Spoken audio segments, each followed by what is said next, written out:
Fibrin clot meniscus repair याच्यामध्ये ज्या रुग्णांना गुडघ्याची गादी फाटलेली आहे आणि गुडघ्याच्या गादीमध्ये रक्तपुरवठा कमी असल्यामुळे खूप सारे सर्जन्स ही गादी काढून टाकण्याची शस्त्रक्रिया म्हणजे मिनिसेक्टॉमी ही शस्त्रक्रिया सजेस्ट करतात।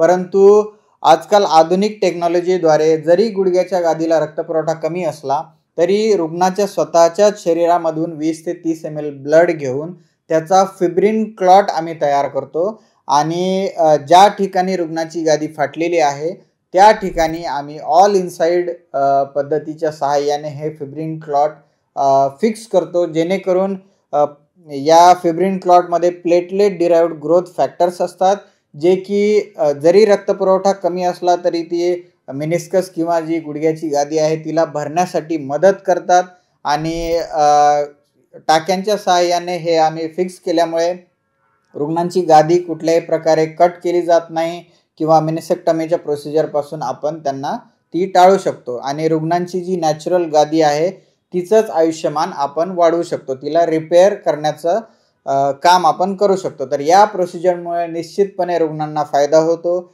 जर का तुमच्या आजूबाजूला कोणाला मेनिस्कस टियर किंवा गुडघ्याची गादी फाटलेली असेल तर तुम्ही निश्चितपणे आमच्यापर्यंत तुमचा MRI रिपोर्ट पाठवू शकता। आमचे नंबर स्क्रीनवरती दिलेले आहेत, आम्ही निश्चितपणे याच्यावरती तुम्हाला मदत करू। थँक्यू।